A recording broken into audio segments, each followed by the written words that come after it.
Hello and welcome to the Happy Author podcast with me, Dorothy Coomson.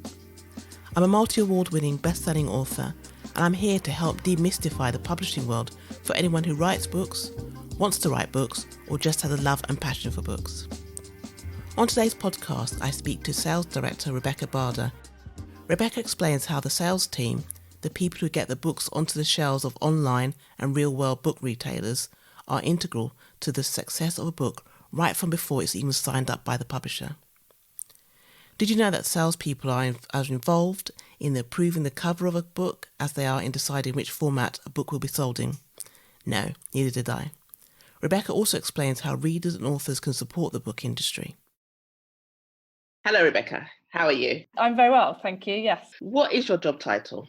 I'm the headline sales director, but I have been other guises. So I'm happy to, a sales bod, also happy to be referred to as.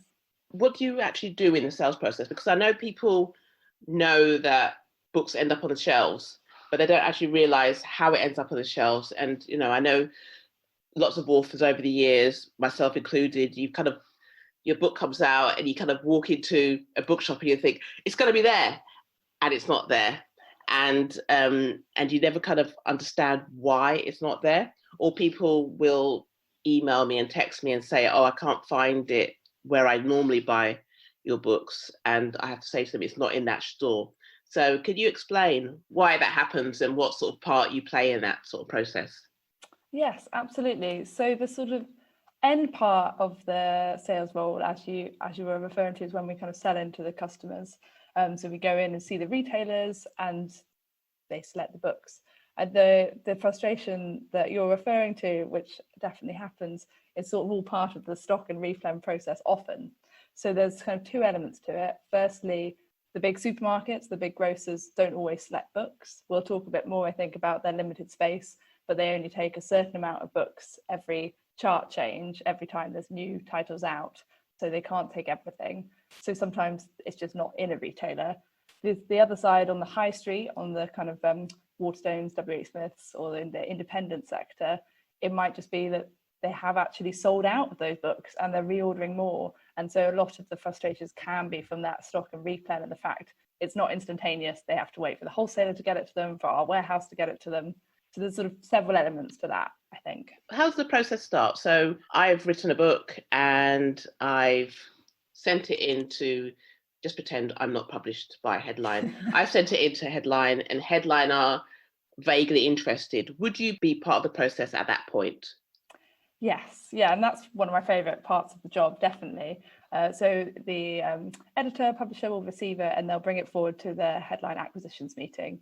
And that's when the wider teams get involved, sales, marketing, publicity, both to sort of feedback on where we think it would sell. That's my job, is to say, oh, I think this would look good on this shelf. I think we'd be able to get coverage here. So yes, really involved right from the start of the process. Once the book's been bought and it's got its cover and all that business, are you involved in the cover process as well? Yes, I like doing that. It's part obviously a very key part of my job is going out to bookshops a lot, going, and not just sort of bookshops on the high street, but going into supermarkets, looking at what the paperbacks look like on shelf, what they're taking, what really pops. So I do like to feed in, but I always try and feed in through the mindset of a customer and a retailer, and how I think we could best reach as many readers as possible. Have you ever said no to a cover? He said, no, absolutely not. No. I've just put you on the spot there, haven't I? I don't think so. I've probably said that I don't think it would stand out on a supermarket shelf or in my presentation, and that sort of feedback. It's very, you have to really stop yourself just being like, I don't like it, and try not to be too subjective. But again, a really interesting part of the journey of a book, and I think one of the most important parts of a book, getting its identity, for us, for our conversations with the retailers, and also then thinking about its journey out to find the end consumer and end reader. So talking about, say, for example, All My Lies Are True, at what point would you go and talk to the retailers about it? So it's there'll be lots of different moments, really. Certainly in the UK market, we present books at different times, and actually for the international market even further ahead. So we've been talking about the book for a really long time ahead of publication. We really like to start a year out if we have that opportunity, though often, you know, it has to be a bit tighter. With the paperback for All My Lies Are True, we will just been doing the supermarkets for January to March at the moment. So for that first quarter of 2021.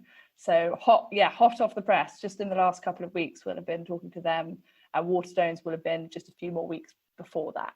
You would take a PowerPoint presentation or a paper presentation, and you'd go to the supermarket and say, or the retailer, supermarket, bookshop, whoever, and say, these are the books we've got coming up, and this is why you should buy them, why you should get them.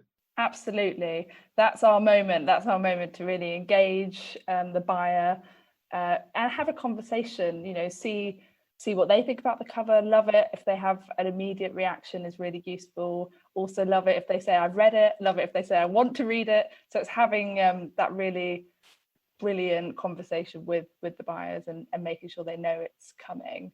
And as you say, yes, we often take in the kind of PowerPoint printed out. At the moment, it's all on Teams, and so it's a little bit harder because it's harder to read the room. You have to laugh at your own jokes a lot more. So I don't. It's not as much fun as it is kind of when you can actually go in the room and catch up and see how they're doing. It's a little bit more. Everything's a bit more pared back, but still, it's working. I know lots of people don't like to talk about lockdown, but do you know what? It's a fact of life, so let's talk about it. So how has that changed your job? Because as you said, you have a lot more meetings, virtual meetings, but in terms of book sales, how has that impacted book sales? It's been a really movable feast. This whole year, the landscape really has shifted weekly, fortnightly, monthly. We're talking about kind of different challenges, I think, all the way from the start of lockdown in March. Different for different books, I think, and for different sections of the book market. The supermarkets, I think, are seeing a lot more footfall and a lot more people seeing it as their one-stop shop. So we have seen some growth there. On the high street, Waterstones and the Smiths both have problems with store closures in the early days of lockdown, which both threw real challenges for not having people in the store, but both of them have really maximized out what they can do online, and that's been quite an exciting opportunity to see what they've been able to do there and for them to hopefully find more readers and new readers that way.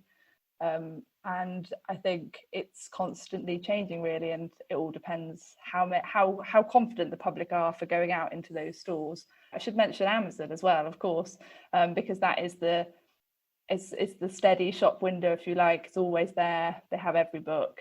They're extremely visible. So they've both taken a lot of the market, but they've also been a really steady support to have across all of the titles. Because there's lots of controversy around Amazon, so we'll move on. Yes, no, exactly. But I felt like I couldn't not mention them because as a salesperson, you're a salesperson, and they're a big seller of books, but exactly. Also, see, there was that point when they said they weren't going to be able to deliver books because they were doing essential stuff. So that was a big blow, I suppose, for everybody, all the publishers and readers as well. Yes, absolutely, and amazing, really, to think that such an enormous, as you say, an enormous business had to also look at their systems because it was such an unprecedented time, and for them to really get on the front foot there. But yes, as you say, a huge retailer for the book industry, and I think visibility for authors as well, just because they are always there and people, as they were saying, they're shopping for everything on there. So I know it's controversial, and there are lots of mixed feelings about it, but a huge asset for our industry as well. Yeah. How many people do you have working for you in your department? So within the headline team, there's 2 other key account managers. And then the way we structured it at Hachette is there's a wide group sales team that we work with as well, that sell in across not just headline books, but also the rest of the Hachette group. So a lot of my job is kind of working on those relationships and having conversations with the wider teams. For people who don't know, Hachette is like the parent company, and in inside Hachette, there are lots of little companies. They call them divisions, but they're kind of little companies that you kind of have who publish certain types of books. You have each company division has its own type of book that they publish. Some publish more literary books, some publish more crime books, and headlines very commercial. And then so you're saying that there's 3 of you who work on headline books, and then you work with the other people from the other divisions. Is that what you're?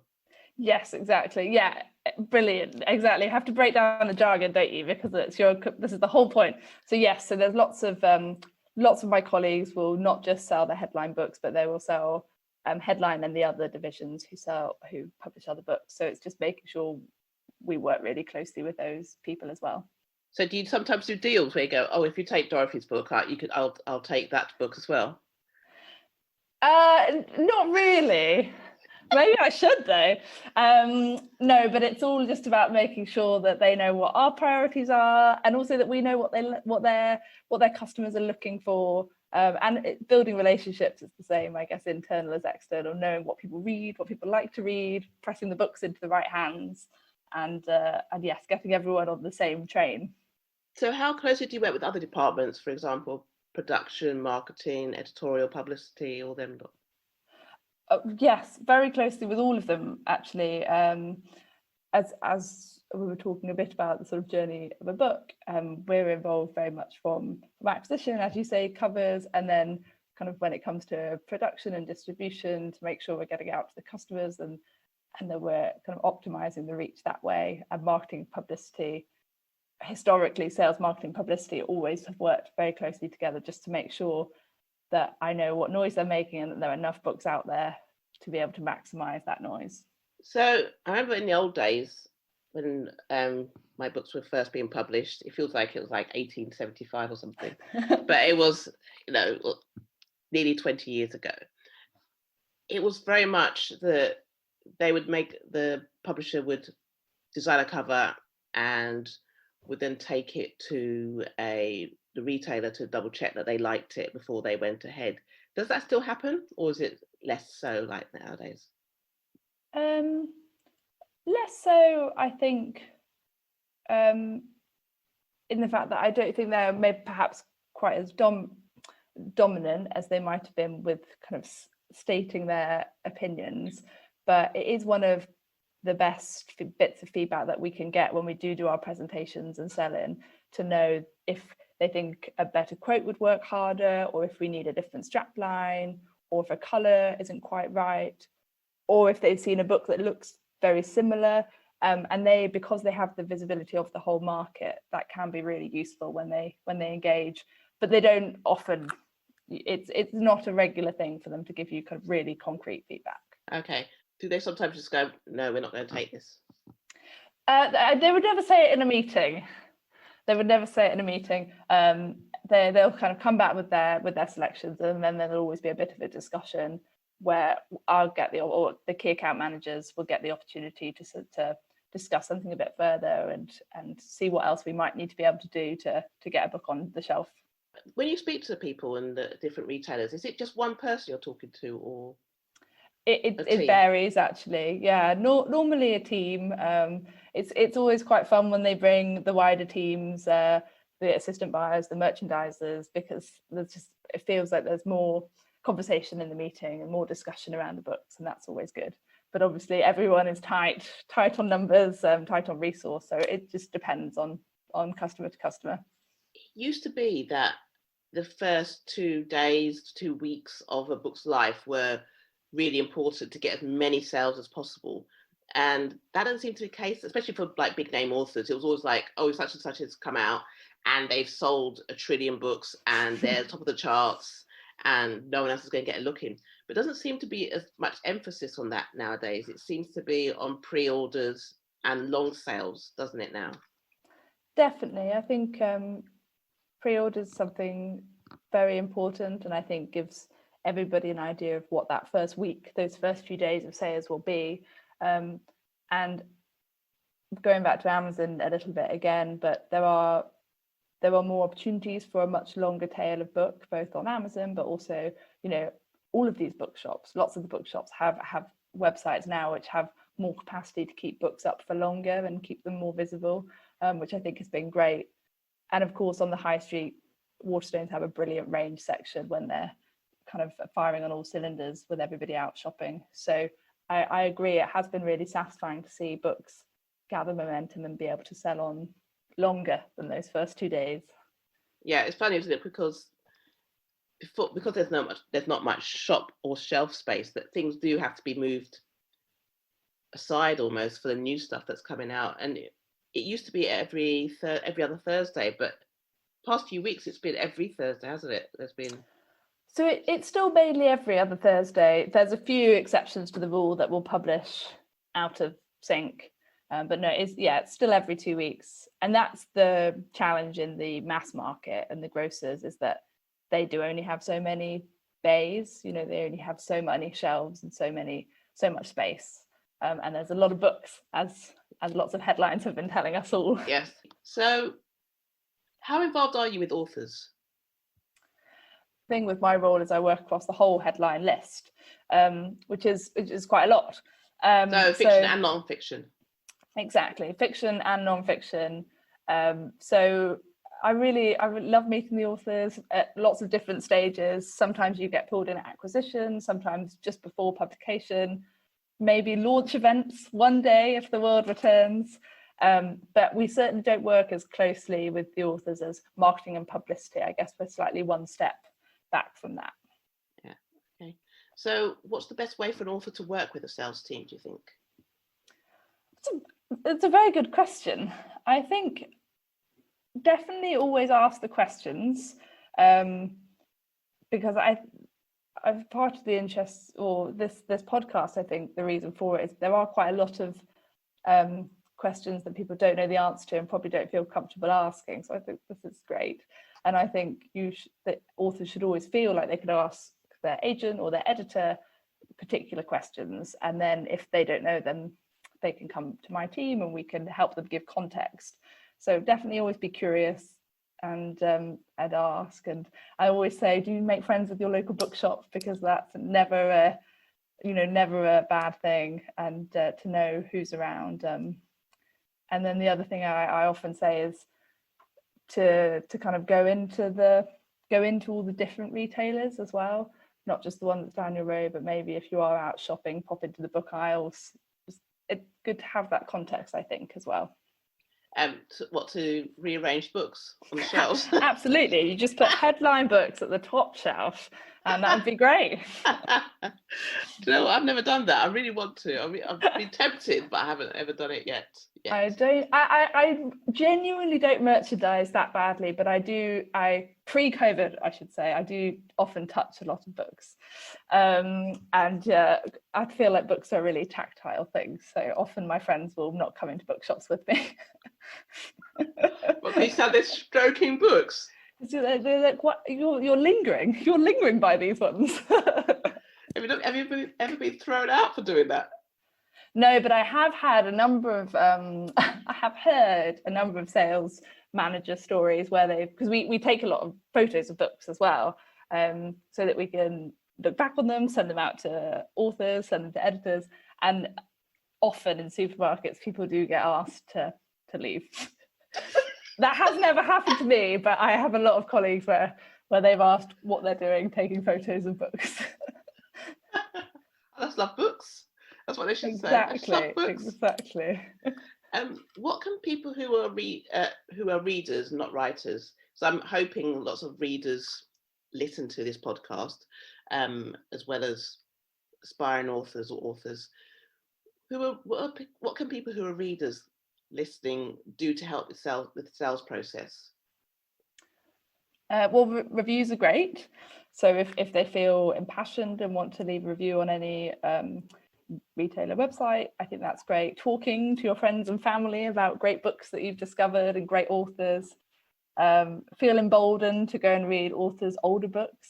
I always think there's always gems when you discover someone's new book and realize they've got another 12 undiscovered. Yeah, because that's what I've always known over the years, that it's word of mouth that sells books, isn't it? People talking about it. So Definitely. And it's been interesting over the last 5+ years to really see the online element of that, the book bloggers, the bookstagrammers. I love seeing that really engaged enthusiasm for talking about new books, old books, good books, which is, I think so important.